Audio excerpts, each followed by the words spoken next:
ꯑꯩꯈꯣꯏꯒꯤ ꯃꯅꯤꯄꯨꯔꯗ ꯊꯣꯛꯏꯕ ꯏꯔꯥꯡꯁꯤꯒꯤ ꯃꯇꯦꯡ ꯍꯥꯏꯗꯤ ꯃꯥꯒꯤ ꯃꯇꯥꯡꯗꯅꯤ ꯑꯗꯣ ꯃꯌꯥꯝꯗ ꯍꯧꯖꯤꯛ ꯑꯩꯈꯣꯏ ꯈꯨꯟꯒꯤ ꯑꯣꯏꯅ ꯀꯣ ꯑꯩꯈꯣꯏꯅ ꯂꯩꯀꯥꯏꯒꯤ ꯑꯣꯏꯅ ꯔꯦꯂꯤ ꯑꯃ ꯆꯠꯀꯗꯧꯔꯤ ꯍꯧꯖꯤꯛ ꯑꯩ ꯃꯌꯥꯝ ꯎꯠꯆꯔꯛꯀꯦ ꯑꯗꯣ ꯍꯥꯏꯗꯤ ꯍꯧꯖꯤꯛ ꯇꯧꯔꯤꯕ ꯑꯩꯈꯣꯏꯒꯤ ꯃꯅꯤꯄꯨꯔꯒꯤ MLA ꯇꯔꯥꯅ ꯇꯧꯔꯤꯕ ꯃꯣꯏꯒꯤ ꯀꯩꯅꯣ ꯇꯧꯕꯁꯦ ꯑꯁꯤ ꯃꯌꯥꯝꯅ ꯈꯤꯇꯪ ꯅꯨꯡꯉꯥꯏꯅꯗꯕ ꯍꯥꯏꯇꯥꯔꯦꯀꯣ ꯏꯃꯥ ꯂꯩꯕꯥꯛꯀꯤ ꯁꯛꯇꯝꯁꯦ ꯀꯥꯏꯗꯅꯕꯒꯤꯗꯃꯛꯇ ꯃꯌꯥꯝꯅ ꯑꯩꯈꯣꯏ ꯀꯁꯥꯔꯒꯤ ꯃꯥꯏꯀꯩꯗꯒꯤꯁꯨ ꯀꯁꯥꯔ ꯁꯣꯝꯗꯁꯨ ꯑꯁꯥꯝ ꯁꯣꯝꯗꯁꯨ ꯑꯩꯈꯣꯏ ꯃꯩꯇꯩꯁꯤꯡꯅ ꯍꯥꯏꯗꯤ ꯄꯦꯟꯗꯕꯁꯦ ꯁꯤ ꯐꯣꯡꯗꯣꯛꯄꯒꯤꯅꯤ ꯉꯁꯤꯁꯦ ꯑꯗꯣ ꯃꯌꯥꯝꯗ ꯎꯠꯆꯔꯛꯀꯦ ꯍꯧꯖꯤꯛ ꯑꯩꯈꯣꯏꯅ ꯍꯥꯏꯖꯕꯗꯣ ꯑꯩꯒꯤ ꯍꯧꯖꯤꯛ ꯀꯩꯅꯣꯁꯤꯗ ꯑꯩꯈꯣꯏꯒꯤ ꯈꯨꯟꯒꯤ ꯍꯥꯏꯗꯤ ꯊꯧꯔꯝꯁꯤꯡ ꯀ꯭ꯂꯕꯀꯤ ꯃꯦꯝꯕꯔꯁꯤꯡ ꯎꯔꯤꯕ ꯐꯝꯁꯤꯡ ꯄꯨꯔꯤꯕꯁꯤꯡꯁꯦ ꯑꯩ ꯑꯗꯨꯝ ꯀꯣꯏꯁꯟ ꯈꯔ ꯍꯪꯖꯒꯦ ꯃꯌꯥꯝꯗ ꯃꯌꯥꯝ ꯇꯥꯃꯤꯟꯅꯁꯤ ꯃꯌꯥꯝ ꯌꯦꯡꯕꯤꯌꯨ ꯃꯈꯥ ꯎꯠꯊꯔꯛꯀꯦ ꯍꯧꯖꯤꯛ ꯍꯧꯒꯦ ꯇꯧꯔꯤ ꯍꯧꯖꯤꯛ ꯍꯧꯗ꯭ꯔꯤ ꯃꯌꯥꯝ ꯉꯥꯏꯅꯔꯤ ꯍꯧꯖꯤꯛ ꯍꯧꯔꯅꯤ ꯆꯠꯄꯒꯤ ꯆꯠꯄꯒꯤ ꯃꯇꯥꯡꯁꯦ ꯍꯧꯔꯒꯦꯅ ꯇꯧꯔꯤ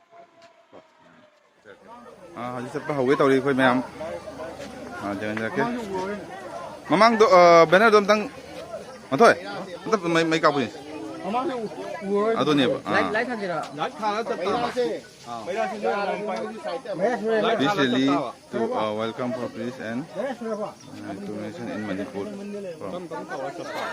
ꯆꯠꯄ ꯍꯧꯗꯣꯔꯦ ꯃꯌꯥꯝ ꯍꯧꯒꯦ ꯇꯧꯔꯤ ꯑꯩꯈꯣꯏ ꯈꯨꯟꯒꯤ ꯃꯌꯥꯝ ꯄꯨꯜꯂꯒ ꯍꯧꯖꯤꯛ ꯆꯠꯄ ꯍꯧꯒꯦ ꯇꯧꯔꯤ ꯃꯌꯥꯝ ꯌꯦꯡꯃꯤꯟꯅꯁꯤ ꯁꯤ ꯑꯣꯏꯗꯤ ꯎꯏꯅꯦ ꯇꯥꯄꯣꯡꯅ ꯀꯗꯥꯏꯅꯣ ꯂꯥꯏ ꯑꯣꯏꯗꯤ ꯑꯣꯏꯔꯦ ꯑꯗꯣ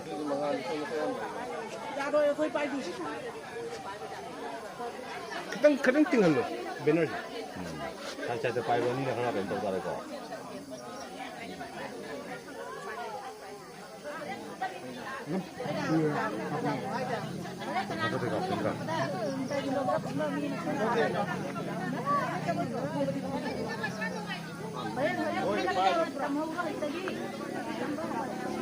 बैनर नो नो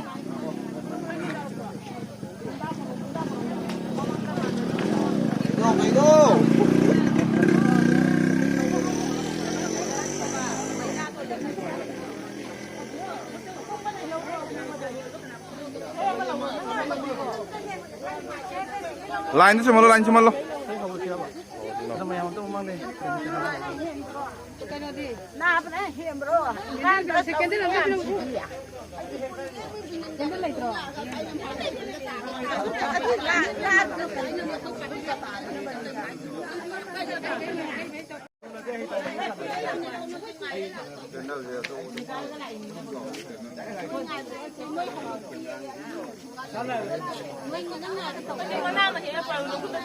चट हो जा रे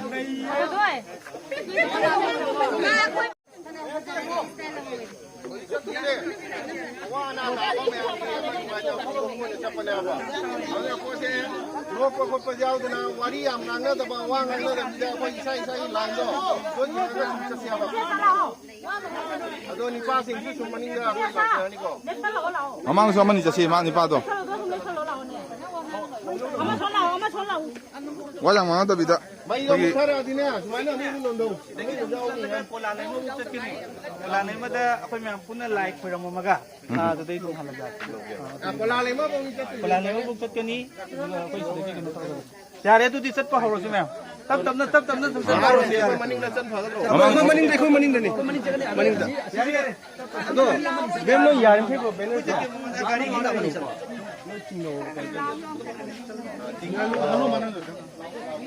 चप्पा हो रहे हौरनी हौगे तौरी लमेन जाउ जाउ एकदम चल हौरसे स्टार्ट मी लाको ले मनिंग धन्यवाद मी खा हौरे हौजी चप्पा हो जरे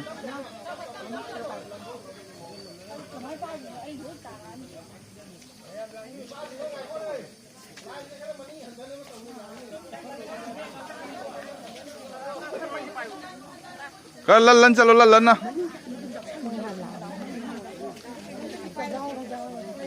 चलो मैं दिन जो चलो जो इतने में मनिंग चलो जाने लाओ हाँ तुम चलो जाए हाँ हाँ पाई ने वो कहीं पी है तो हाँ तुम ये पाई से जाए तो फम से चल से मैं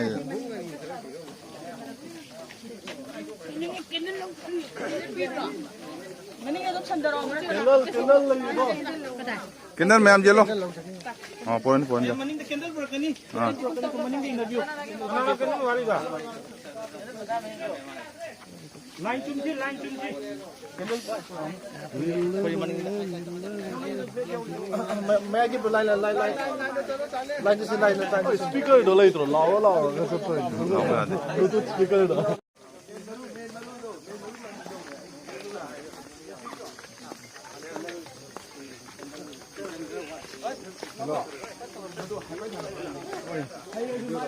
Jadi kan cali ya koi khunge.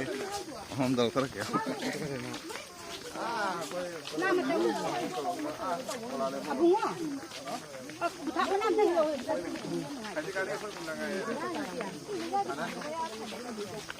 Matang.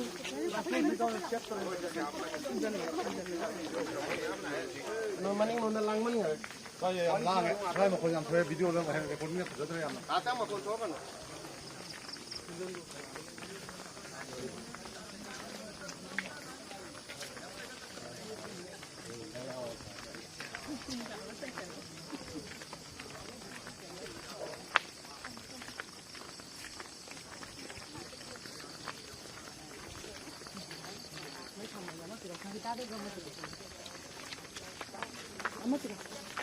Kita.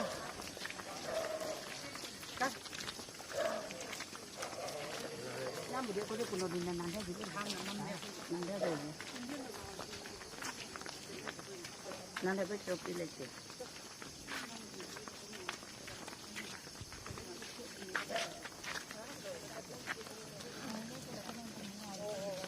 Lain lo kan langsung. Ini yang mama cakap nih cakap. Baikun mana tu lah ya nak. Hello, ini.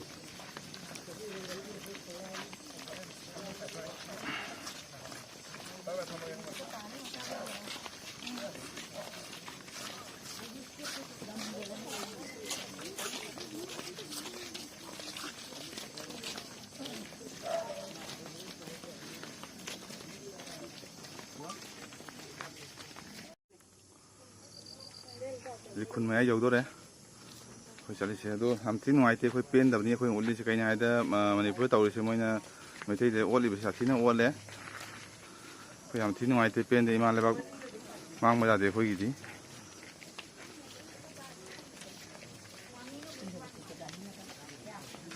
mayam su mateng pang min si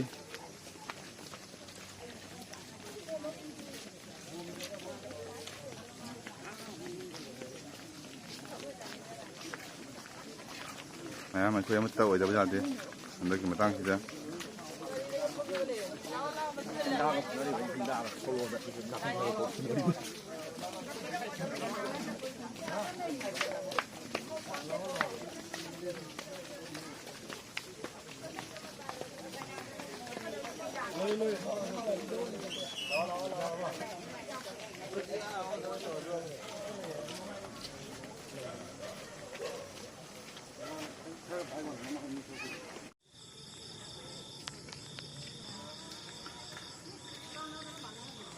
Kun tanggaiจะแล้วสิ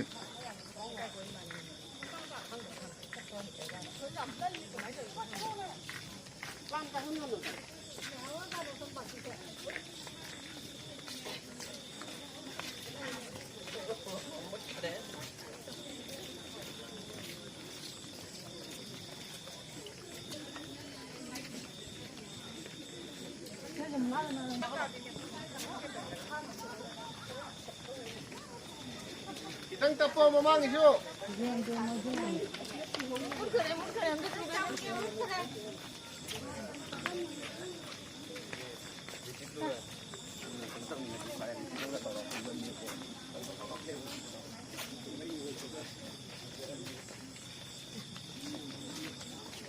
Khoi sẽ ngang ăn pi ngang ama tak khak tan chat la bani ngasi di ham thina pen de khoi ai te lete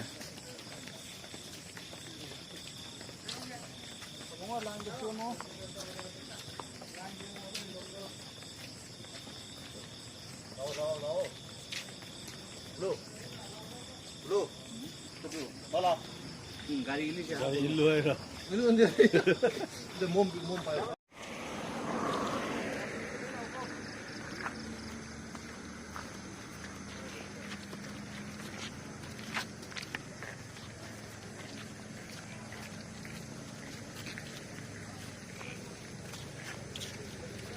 ꯑꯩꯈꯣꯏ ꯈꯨꯟ ꯃꯆꯤꯟ ꯌꯧꯔꯦ ꯍꯧꯖꯤꯛ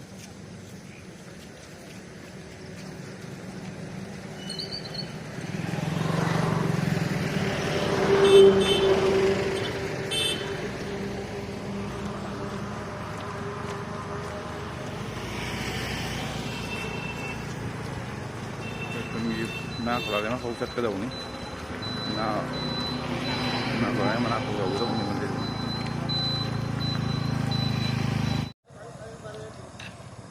Jadi ma khulale ma jawdore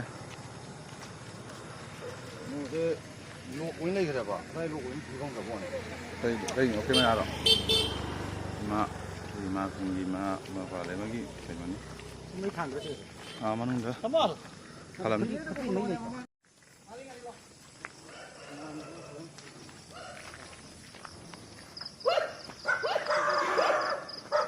Nagi mandap jauh deh, nah kalau ini mandap jauh deh.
Buang apa kan?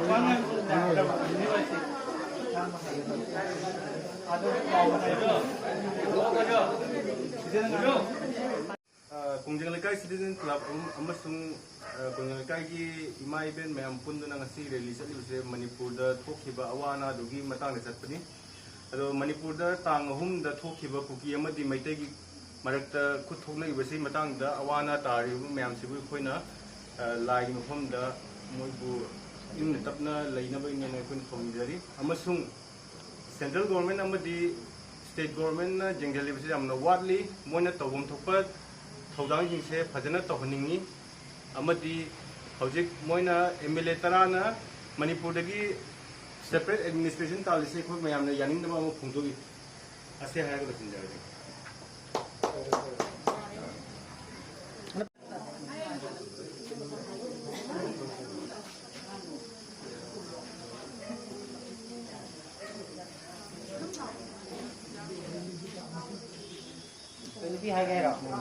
Boleh lagi.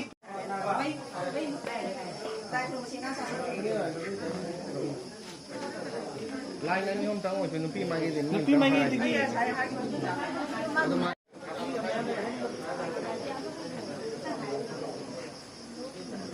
Lai mai lai.